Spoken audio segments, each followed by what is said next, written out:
Hello, my name's Charlie and I work at the Willow Nursery 1 Central. Hi, I'm Tammy from Willow Children's Nursery, Kim, and I'm the lead teacher here. Hi everyone, this is Dr. Diksha Longani. I'm educational psychologist and assessment specialist at the Free Spirit Collective. Good morning, Dr. Diksha. Thank you so much for joining us today. I'm really excited for our topic of behavior management within our children, as well as neurodivergence. Thank you for having me. Really excited for this podcast. Could I start off with asking you the first question? Go for it. What inspired you to work with children and to focus on neurodivergence and behaviour management? I think, honestly, my doctoral training was, working with lots of children and young people and promoting their inclusion across different settings. And I think with young children, the fact that excites me the most is that we have so much scope and opportunity for early intervention. Yeah. Right? With nurseries such as yourselves, and with parents who are really interested, trying to get them on board and trying to sort of widen horizons and planning for the future. I think there's something really exciting about that. Yeah, absolutely. So that's why I think this has become an area of interest. Can you tell us a little bit about your background and the families and children that you work with? So I have a professional doctorate in educational psychology, which I completed in UK years ago. And the families that I work with come from very diverse backgrounds. And I think that's a natural facet of working in Dubai, isn't it? Is that you get families coming from different socioeconomic backgrounds, which adds its own set of challenges. And also, I think it also adds a wonderful layer of complexity and diversity to the work that I do. So again, families, children, young people coming from all sorts of different backgrounds. So yeah. Brilliant. And for a lot of our parents and for people watching, what does neurodivergence mean? Yeah. I love that you asked this question because I can see this term in lots of little pockets everywhere, right? I go into companies and you see this term floating about a little bit at school. And I think there's also a little bit of term confusion. So neurodiversity, neurodivergence, and neurotypical, and all of these neuro terms sort of floating about in the air. So when we talk about neurodiversity, and I'll come to neurodivergence in just a bit, that's just saying that, Ms. Charlie, your brain is different to my brain, is different to Ms. Tammy's brain. Like all of our brains are completely different to each other. At this point, we're not making the distinction between what is expected or quote unquote average and what isn't. Right. So that's kind of the umbrella term.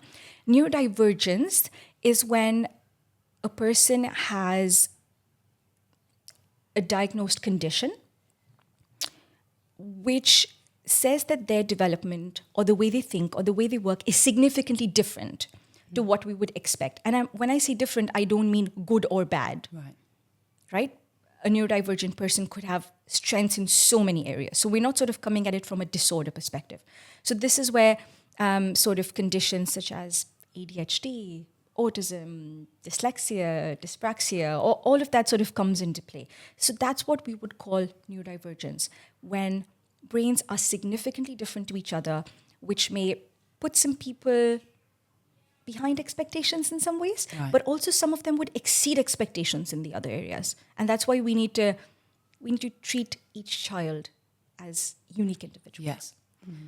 And when do you diagnose that? What age does that happen? So another great question. I think that depends on the condition that you're looking out for, or the difference, rather. I think that's a better term, the difference that you're looking out for, right? Because some differences such as autism, and I consciously try not to use the word autism spectrum disorder. Right. Because it's wonderful to say it's a spectrum, but I think calling it a disorder, we put autistic people at a disadvantage in a way. So again, something like that could be diagnosed really early, could be identified really early, maybe as early as 18 months. So that's like really young, right? But that's sometimes when difficulties are really prominent. But then something like ADHD, for instance, which is becoming a hot topic, and I know we're going to have a little bit more of a deep dive into that today. Honestly, I think professionals have different views on this, but guidelines, sort of American Association of Pediatry or different guidelines suggest that's best practice to identify ADHD over 6 years of age. Okay. So in my practice, I may be looking at it 7.5, 6.5, 8, is when children have transitioned to school a little bit, they've had a little bit of time to settle in, and the differences might be very observable at that point. So that's when we might look at it from a more formal perspective. But that doesn't mean that strategies cannot be put in place before that. Identification and diagnosis doesn't have to be a pathway to just lead to that. We need to be doing that anyway. And we do that anyway. Yeah. So, yeah. Okay, brilliant. Diksha, what would you say your views are on the recent rise of the topic on social media? Honestly, I've been having this conversation with everyone I meet, personally and professionally. I think, yes, there is definitely a rise in conversations around neurodivergence, especially ADHD on social media. And I hear this happens a lot on TikTok. Honestly, I'm not on TikTok. Therefore, this is coming from... And a lot of my clients actually come back and tell me, look, we saw this on TikTok and this is why we think we have ADHD. Or, I saw this. So I think I learn through my clients in a way. But also other sort of neurodivergent differences. They're very prevalent on social media. I think it's amazing because we've built up to this in a way. Yeah, it's more Right? like awareness. Exactly. Yeah. And this is great. There's no better awareness than social media. But also, the amount of misinformation on social media is absolutely extreme. Yeah. So I think we've got to balance that out a little bit. Love the fact that people are talking about it. Love the fact that there's a lot of coming out around this. A lot of famous people or influencers are sort of, disclosing their neurodivergence, which is great because parents get to relate to that as well. Yeah. But also the kind of screeners that you might see. Yeah, I just know from my personal social media, like my feed is full of all sorts of information, and it's really hard to try and distinguish like what you can take at face value and like what information is actually relevant to the topic, and it just makes it really challenging to navigate. Can I just add one thing to that? I feel like the kind of content that's out there, it's great, it's amazing. But one huge thing that's missing from it, which makes all the difference, is context. Because I can, like we're recording this podcast today, right? I can print out a bunch of screeners and give it to you and everybody else on the back end. And I guarantee you, a lot of us will probably score high on some or the other screener. But that really doesn't mean anything because we haven't looked at the pervasiveness of it, the intensity, when did these differences start, and things like that. So I think that's missing. Like the history of the person. Yes, the history of a person, their development, their education, childhood, all sorts of things are missing. And I think that's where we need to be coming in. That's when we come into the picture. Yeah. So important. Just like we always say with the children in our classes, they're all different and they all need a different set of strategies, and they all learn in different ways. So same can be said for adults as well. Everyone is different and their backgrounds definitely do affect it at the end of the day. 100%. And can I just say, it is such a pleasure to go and work in nurseries where we talk about differences and diversity from the get-go. We don't need to be talking about labels or words, right? Or diagnoses in a way. I think with the kind of music that we're listening to, the kind of videos that are coming out, the kind of books that we have access to, I think this shows a lot when they end up in school, in primary, in secondary, or sort of in the workplace. The kind of values that you imbibe, honestly, in the early years are so very important when we talk about neurodivergence. Yeah, I also think that for a lot of people, we are now consuming short form content as opposed to long form content. And I feel like maybe people are just confusing the lack of focus for longer form content as ADHD as well. I definitely think that as a society, our attention spans are short. Yeah. And I say this I use this word in a very strong way, of course. Our attention spans are short, but that's happening as a collective. The diagnostic criteria were designed a couple of years ago, right? And they will sort of evolve. I think all of us in a certain way, or most of us, not all of us, we're inattentive or we have shorter attention spans. But there's a big difference between just having that or just being that as opposed to having clinical diagnosable ADHD or anything else, right? I mean, I hear this and I cringe every single time I hear this. Everyone is a little bit autistic.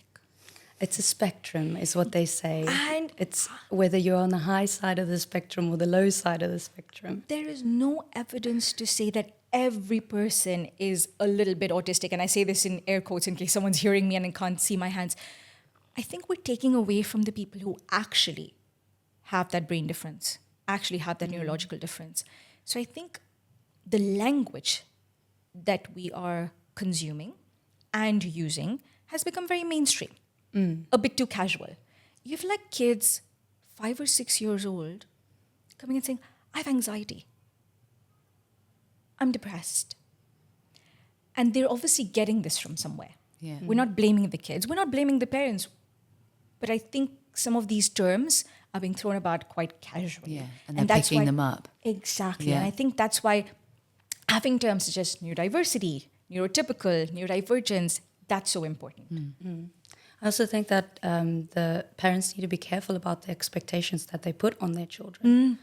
Because you can come and a lot of the times parents will be dropping off their children and they'll be like, I don't understand why she's so shy today.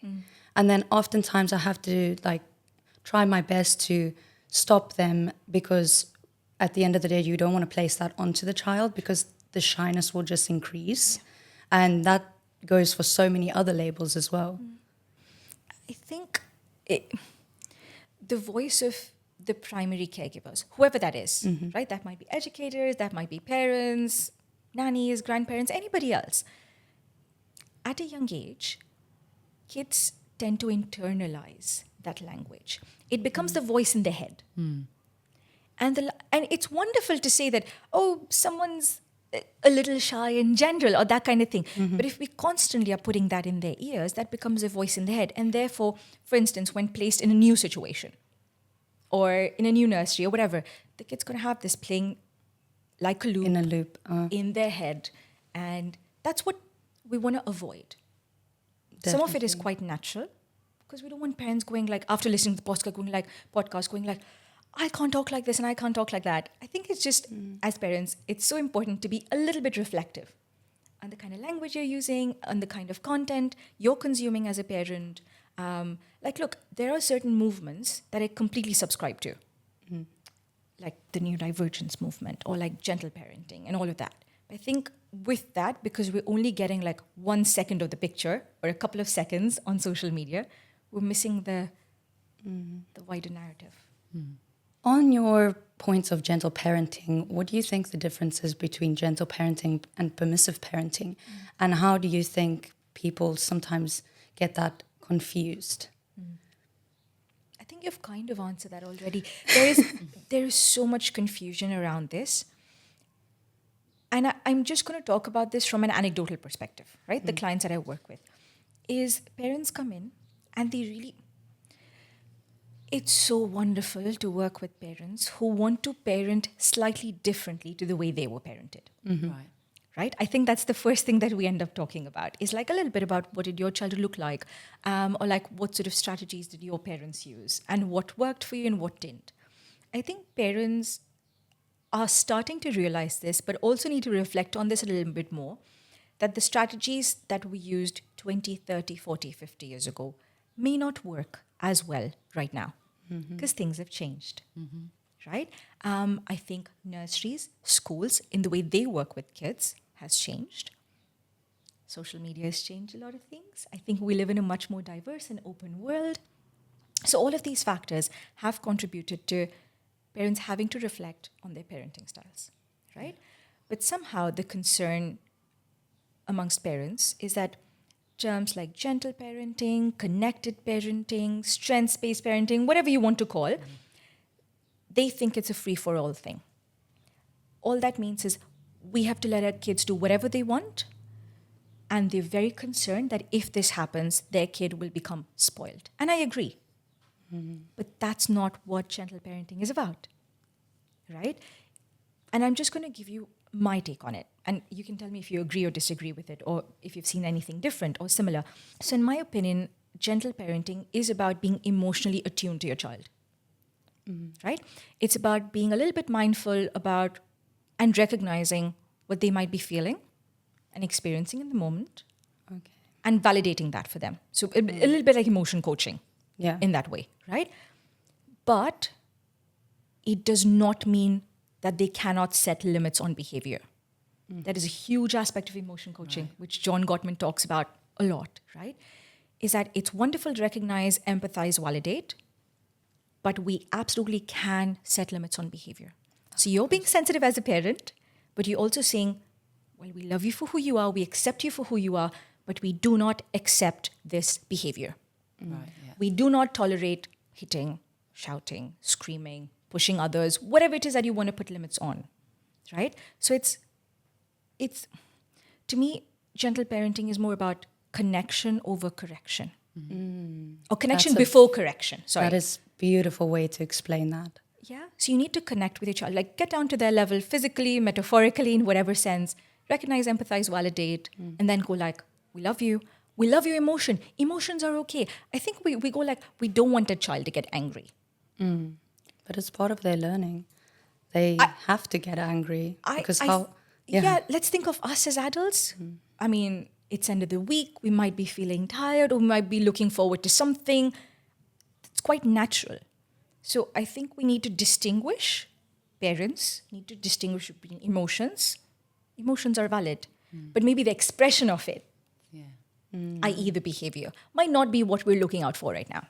What you said earlier when we were chatting before, that really has been playing in my head, and like I'm thinking, oh yeah, I need to take that into account when I'm talking to my own children, is when we were talking about like their emotions, and actually sometimes we're treating them like they are an adult, and we're not taking into account that developmental process that's happening in their brains at such a young age. And I'm thinking to myself, do I do that as a parent? Or maybe sometimes actually I forget that, you know, they're growing, they're developing these feelings and emotions, and actually before I'm getting cross because they haven't, you know, put their shoes away because it's messed up my floor, or, you know, just silly things. Actually, it's thinking, just taking a step back and going, okay, well, this is obviously not very important to them right now. And, you know, that really has made me think, oh, I'm going to be a bit better at just thinking about the emotions. And I think what you've just defined so wonderfully here, Charlie, is co-regulation.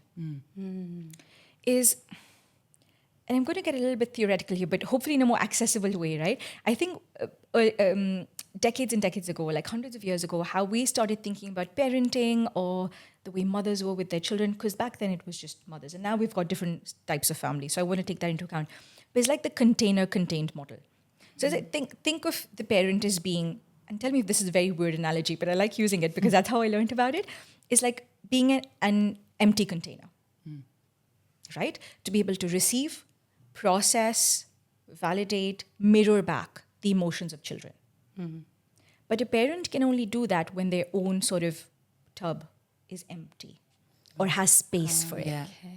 right? So if you as a parent haven't learned regulation strategies for yourself, you're not going to be able to have the space to be able to do that for your kids. Yeah. But this also perfectly links to what you were saying earlier, where parents are now not wanting to parent the way that their parents did. Probably also because they've not been helped to feel their emotions and process their emotions in a way that actually is Healthy. yeah, exactly. And or the memories that they might have are not great. Or I mean, I think some parents are amazing because you've actually done their research, right? They know that punishment, corporal punishment, whatever, works only in the short term. It works wonderfully in the short term. But in the long term, you need to like step it up. You need to keep stepping it up. At some point, you got to go like, I don't have any control over this. I need to keep stepping it up. There's no end to this. Where does this end? There is no end to this, right? And therefore, we need to be laying a different kind of foundation for our kids in terms of how we see, manage, perceive emotions and behavior. And I think just building on to what you said over there, I think sometimes difficult or big emotions, like I like to call them. Not difficult, because I think every emotion can be difficult once in a while. But like big emotions can trigger something in parents themselves. Right? And in that instance, what they tend to do is they tend to treat the child like an adult. Yeah. Like, why can't you calm yourself down, or calm down, or stop crying? Well, if as an adult someone told me to calm down, that would be the worst possible thing. Yeah, that's so true. When has that ever worked, right? How is that going to work for our kids, right? So I think, yes, we need to think about what is developmentally appropriate, and also teach that to our kids. It's. Let me ask you a question, right?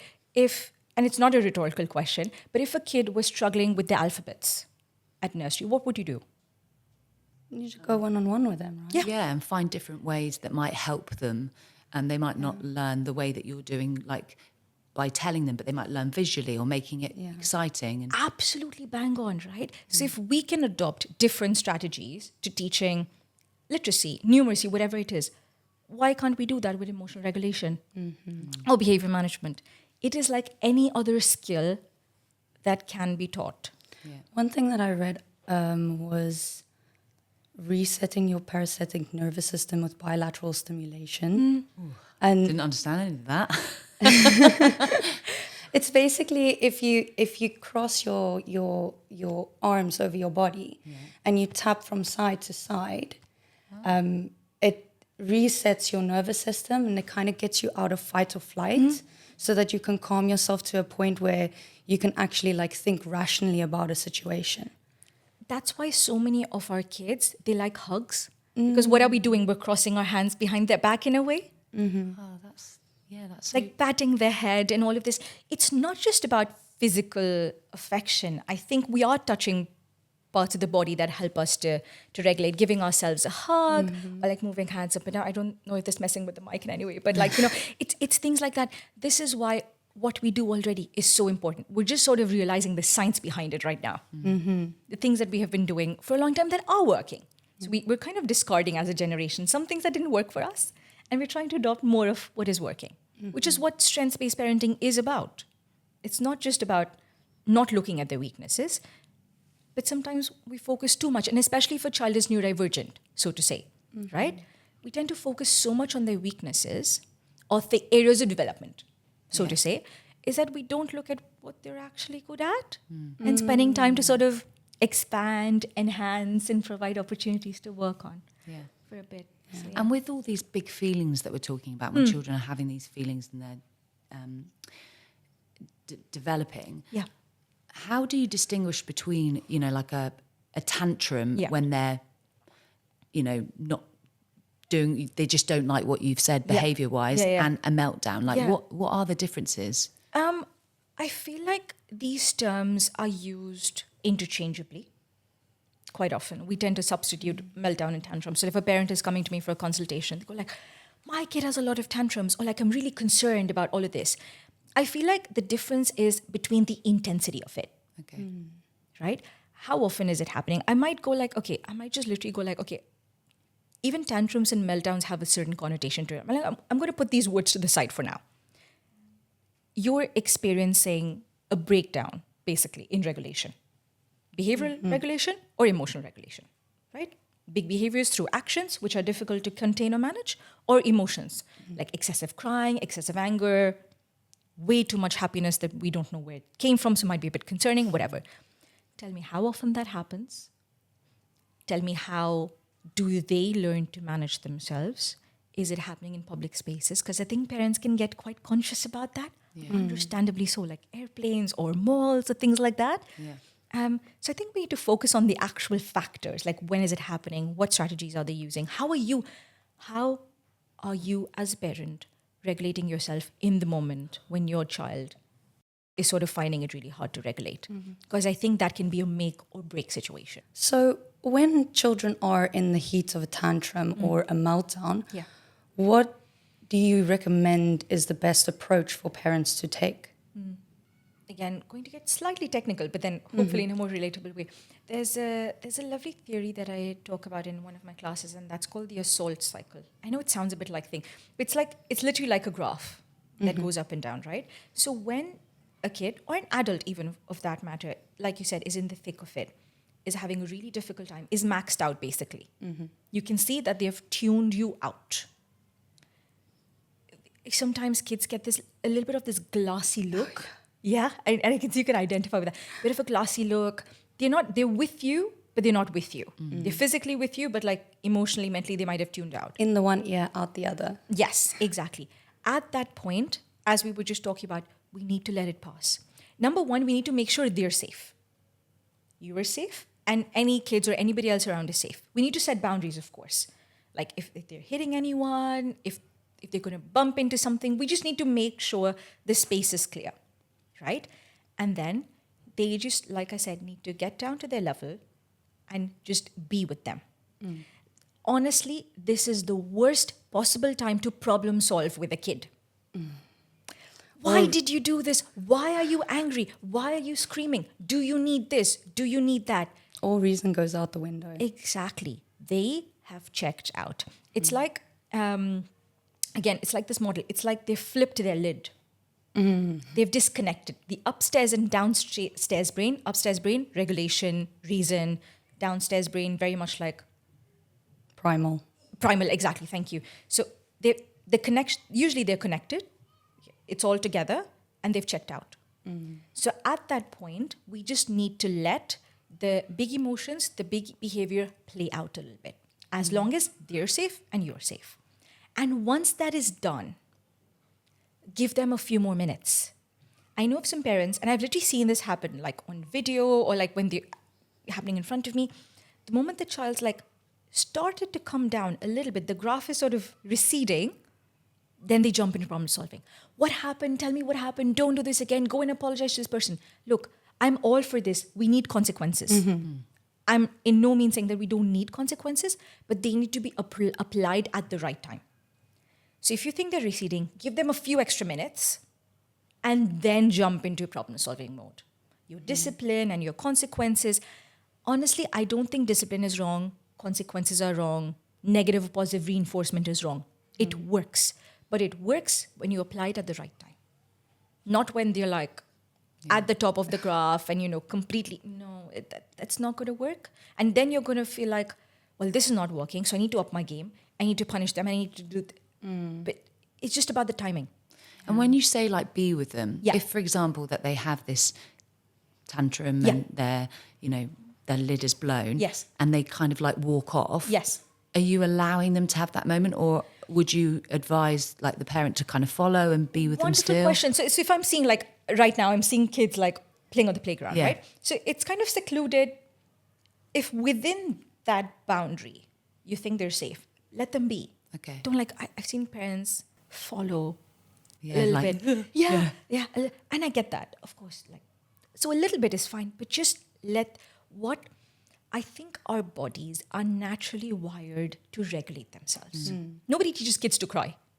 They're born knowing how to cry, right? Or smiles. That just comes naturally, right? So I think what they're walking around in circles. I know parents get a bit concerned about the fact that their kids walk around in circles and whether that means something. I'm like, just a way, because your brain's in a loop and they're just trying to like act that out in a way. I mean, even adults pace when they're stressed. Exactly. So it's just a way. Some kids, so it's fight, flight, freeze, right? Some kids, when you talk to them, they will just look at you, so blank. They're frozen. And you're trying to shake them, listen to me. Not the right time. Or they're trying to run away. So they're escaping the difficult situation. So in a sense, can we provide a little bit of space for them to do that? And then go in and then be the actual adult in the situation. And go like, this wasn't correct, this wasn't right, this is not what we do, not what the expectation is. I can see your big emotions, all of that. Yeah. These things that come to parents naturally anyway. Yeah. And how do you think if a parent is having a tough time setting boundaries with their child, what advice would you give that parent? I'm going to go a little bit psychological here and go like, I think that often happens, not all the time, sometimes because the parents finding it hard to set boundaries with themselves. And what I mean by that is, how much should I let them do? Or like, where's the boundary? Like that kind of thing. Look, kids will push boundaries. teens will push boundaries. What is happening is, I often get this adage, and it kind of don't quite agree with it. Kids are manipulative. But This is what I hear sometimes, and I don't think that's the case. But children are never malicious. I think they're pushing boundaries. They're learning what is the expectation. Until what point can I sort of push somebody's buttons and get away with it? And at what point is the adult, educator, parent going to set a boundary? And then that'll be it. So a little bit of that is developmentally appropriate. They're learning to explore the world through us, educators and parents, right? So I think, yes, set boundaries, set firm boundaries, use visuals, whatever you want to help you. I think that at that point, it's a wonderful point for parents to reach out to the educators at nursery and go like, well, how do you set boundaries? Can you tell me how to do that? Because consistency is key. Working. Yeah, that's what it all comes down to at the end of the day.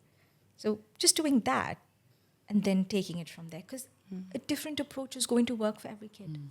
It's always interesting for me to see like children's behavior when they're at home versus when they're at nursery. It's That's so what I was polar just opposite. about to say. Like, I have parents say, you know, how are they doing in class? And I'm like, yeah, great, doing great listening, really focused at circle time, you know, being kind to his friends, you know, all of that. And well, he's not like that at home, you know, and, you know, we just can't get him to do this. And so, and I think that is, especially for me as a parent as well, you know, having know that my son does really well at school and he doesn't have any problems, but I know that when he gets home, he's pushing boundaries all the time. Yes. But so what kind of practical advice could you give a parent to, you know, when they are tired, they've just come home from nursery and, you know, or school and, you know, they're tired, you're probably tired from work. Exactly. What kind of things could you do in that sense? I think there could be two things. Number one is recognize when we say a child is doing really well at nursery, is it because they're putting up a front? They're trying so hard. Okay. They're trying so hard to fit in. They're trying so hard to please sort of the educators, to be the favorite child. You know, you get all these sort of kids. Is it that they're trying so hard? Is for instance, it's like the rubber band theory. Is the band too stretched at nursery? So by the time they get home is safe space, hopefully, right? So we call it after school restraint collapse. So by the time they get home, the rubber band sort of snapped and they're dysregulated. Is it that? Or, and this can be very easily sorted out through a conversation, like with nursery staff. Or is it, number two, is that they're tired. They're tired of the rules and routines, and they maybe want a little bit of unstructured time. Right. Right? Because I often get this question, how many after-school activities should we schedule for them? Or like, you know, how many clubs should they be in? Or what kind of activities should they be doing after school? And the only thing I would go like, look, that really depends on you and your sort of financial aspects, how much time you have to pick up, drop off, all of that. But I think a little bit of unstructured time after school, just a little bit, for them to decompress. Now, this could look like free play. With behaviour management, do you think structure and routine has a big part to play in that? I definitely think predictability is good. In a way, kids need to know what the expectations are. Like, if I do this, this will be the consequence of it. Right? So having random consequences that, like, oh, parent goes like, yeah, this happened, this was difficult, I'm going to put this in suddenly. So I think predictability of response is good. Yeah. Having a good routine and structure at nursery happens anyway. Having a semi-structured routine at home works well. But I think any extreme isn't good. So like where every inch of your day is planned, right?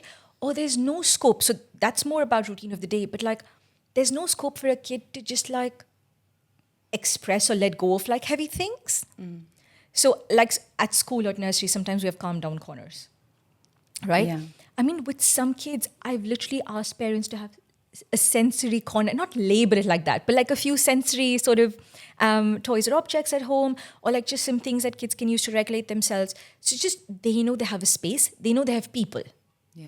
It doesn't have to be both sets of parents or like everybody at home, but they know who's the one to turn to when they're having the more difficult emotions, or these are the kind of strategies they can use, or the kind of response that parents might give. I want to touch on what you just said earlier. When you want to put a new rule in place or routine in place, I feel like parents get really disheartened when it doesn't work immediately. But it only works if you're consistent with the child. Yeah.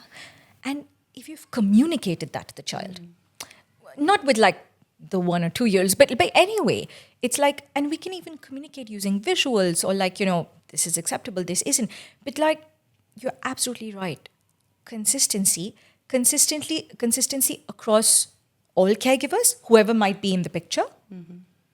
And it's best if it's followed at nursery and at home. Like nothing is better, because you imagine for a child how confusing it may be to have a different set of rules and expectations at nursery and then a very different set at home. Maybe too permissive at home or too strict or rigid at home.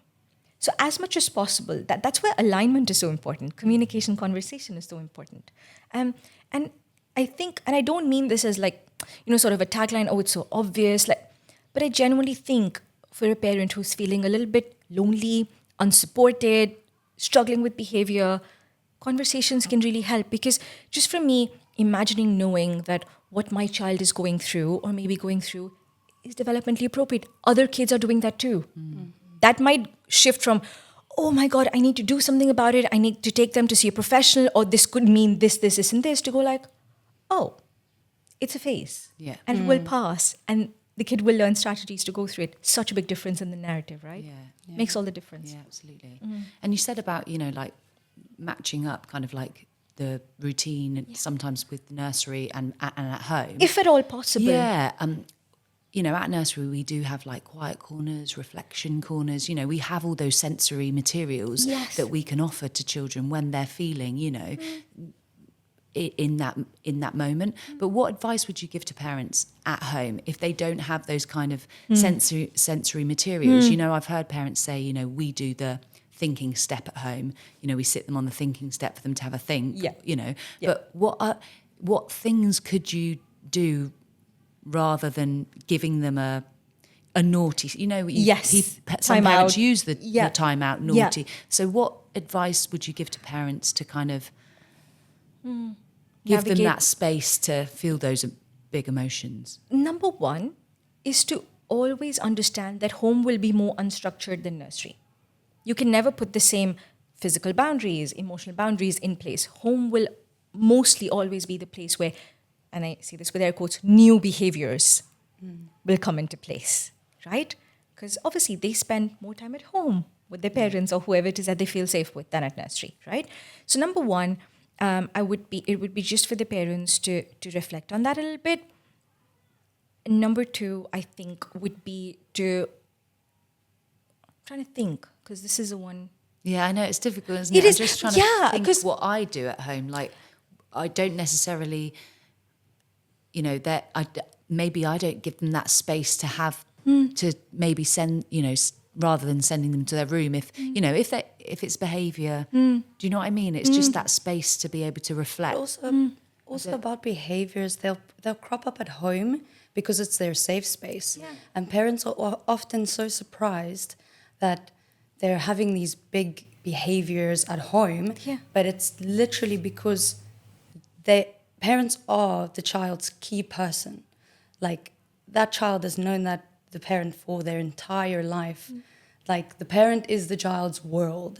So for them then to always feel safe, hopefully, in that space, that's definitely another reason why those behaviors do come up, because they're just also exploring.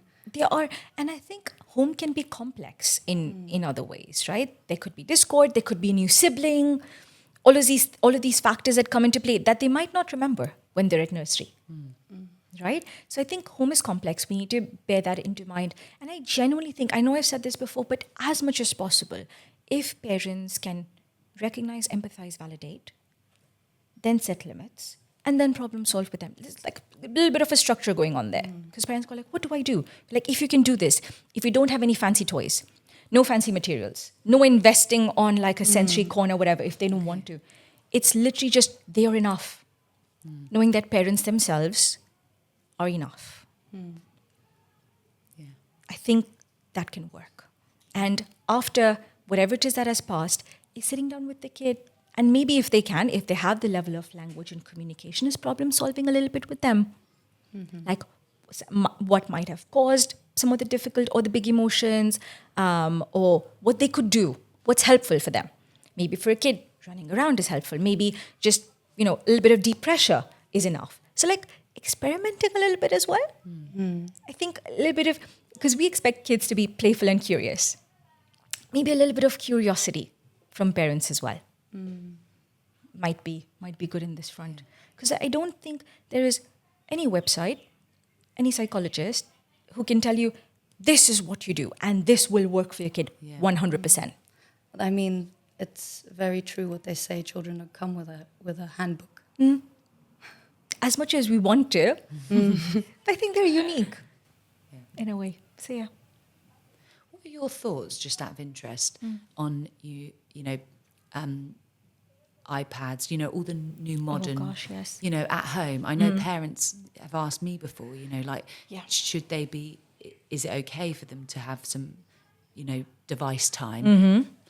What are your thoughts? Ooh, Okay, I'm going to be a bit radical here. Okay? Because I think, again, similar to parenting styles, I often think screen time parenting is another rule book in itself, right? Yeah. It's so, it's new. Like we didn't grow up, like I didn't grow up with screen. We just had one TV for the whole family. Yeah. And that was that. And you either had a little bit of it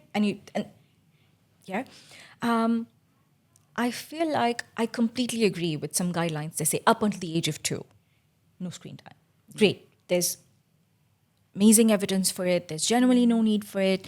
And really young age. Sorry, go for I think it has something to do with their ocular development. Ocular development and motor development, like all sorts of things can sort of play into it at that point, right? Addiction. And not with the real young ones, but just like habituation happens so quickly at that point, right? And parents are like, I'll just give him the iPad because if I take it off him, he doesn't know what to do. But also they just then have that like a tantrum because it's being taken off. Yes. Okay. So we'll talk both about what they can do and how they can possibly phase it out, because that's a good one as well. So definitely, if we want to use screens to stay in touch with family, communication, perfectly fine. I don't see the issue with that, honestly. I mean, a lot of us are expatriates here. Yeah. We've got to take that into account, right? We've moved here and we've got family back home, friends back home who want to stay in touch. I don't see the issue with that. So as I was saying, I think most of us living sort of in Dubai and in this country are expatriates. And we've got to take that into account. So if we're using screens to communicate with family, friends, community back home, no problem. But I think we need to make the distinction as parents between active and passive screen time. So when I say passive, that just means that the kid has the iPad in hand or is just passively consuming content. Okay? Gaming also kind of comes here. Yeah. Right? Active is physically active. They might be, doing like a workout, an exercise routine, or jumping up and down with nursery rhymes, that kind of thing. That's active screen time. I think we can definitely allow that. Not indiscriminately, but like in that 1 hour a day or 30 minutes a day, whatever it is that, parents sort of decide, that's what we should be emphasizing on. And that's why and like I said, going to be very radical about it, that's why personally I don't agree with the screen-free movements that are out there. Okay. Up until a certain age, sure. But after that, honestly, I think we're setting the kid up for failure in a way if we're not acknowledging the technological world that we're living in. No extremes. No, I don't think they work. Because they can see other kids, other friends, talking about this, that, and the other. And they might go like, but They feel excluded. I feel excluded. I don't have access to this. I'm going to hide. And kids are very adept at working around passwords and, parent controls and things like that. So trust, communication, boundaries set together, co-constructed, if at all possible, I think is a way to go for screen time. So you think the active is Okay, but passive is the... That's the one we Yeah. want to limit. If Okay. you want to go screen free on the passive content that they're trying to consume. So like yoga or So that's action songs. That would be Yeah, active. yeah. Wonderful. But if they're just sitting and watching YouTube, constantly scrolling, that kind of thing, I mean, they're not really getting much out of that anyway. And sometimes it's difficult to know, actually, if you put up on a program, for example, on YouTube, Yeah. and they start watching it, usually there's such short content Yes. that then it goes on to the next video and you're busy cooking or doing something, and then you come back and you're like, why are you watching that? You know, it's... Yeah. Exactly. So that's why your timers or, having certain apps that work Yeah. for certain functions. So Yeah. your yoga or your dance or practicing this, that or the other can be really helpful in that way. Okay, brilliant. What would you say are your... I mean, I'm going to give you time to think about this Okay. because this might be a tricky question. Thank you. But what would be your 3 top tips in managing children's behaviour? Like for a parent to take away, right, I'm gonna try really hard to do these 3 things. Can I summarize what I've said already? Yeah, of Part course. of it. Yeah. First one, and we can just end this here even, the most important one, co-regulation. Yeah. Parent themselves feeling calm when their kid is dysregulated. Yeah. If a parent can master this, they can master almost anything. That is really interesting, actually, because when I am on my top game, my children behave beautifully. When I'm tired or I'm not on my top game, that's when the behaviour starts to creep in, and We as human beings feed off of each other, our own energy, right? So if, we're shooting this podcast, for instance, right? We're recording it. And if we were at the edge of our seat and would have rubbed off in each other in that way, right? But I think this is not a parent versus child thing. Just as human beings, we feed off of each other's sort of behavior and emotions and, intensity and things like that. So important. Number one, and can I just say, caveat, it doesn't mean that parents have to be happy all the time. No. Yeah, that's No, true. no. Very true, yeah. If you're tired, tell the kids you're tired. Let them know that that's an acceptable emotion. Okay. Lots of parents come to me in tears. I screamed at my kid. I shouted at my kid. Totally fine. Yeah. Totally acceptable. How do you repair after that? So important, right? So co-regulation, number one. Number two, I have so many things. I'm trying to summarize them in my head. In one word. I know, it's in difficult. one word or one sentence. Good question. Tricky business. Love it. Emotions are okay. Behaviors are not. Certain behaviors are not. The last thing we want our kids to go back and think is that we cannot express our anger. We cannot express our happiness. We absolutely can. We do not want to suppress them because that's what leads to difficulties later on. If that's the kind of messaging we're giving them, and I'm going to again say this in air quotes, boys cannot cry. Things like that. If these are the messages that they're getting, Yeah. suppression and then mental health difficulties in teenage and things like that, right? Emotions are okay. Behaviors don't have to be. Okay. Yeah? That would have to be sort of the second one. Yeah. Ooh, third one. This is really good, though, because I will remember these These three three nuggets. things. Yeah. That's kind of putting me a little bit of pressure Yeah, there. sorry. It's that's fine. Third one, connection before correction. I think the kid needs to know you're there. You need to have made eye contact. You need to physically, non-verbally be present before you end up going, consequence, discipline. You do all of that. Connect first. I am here for you. We will sort this out together. Whatever, even if you're just physically present. That's enough. Very important. Those were my That top was 3. super helpful. And I think the parents at home will definitely remember those, so thank you. Thank you. Doctor, thank you so much for coming in today. I mean, your advice has been brilliant. How does it feel to be our first guest on the Willow podcast? Very special, very honored. Really, really enjoyed it. I think, and that's what I love about doing things like this. It felt very informal, chilled out, could slip up a little bit and smile and look here and there. So really enjoyed it, and I hope you did too. Good. Thank you so much for having me on, to you and sort of to the management. It's fun, and I hope the parents sort of Thank find you it so helpful. much, Dr. Diksha. It's you. been amazing. Appreciate it. And in our lovely nursery. I know, the setup, looks really cool. I wish everyone could see it, but Thank you so Yes. much. Thank you.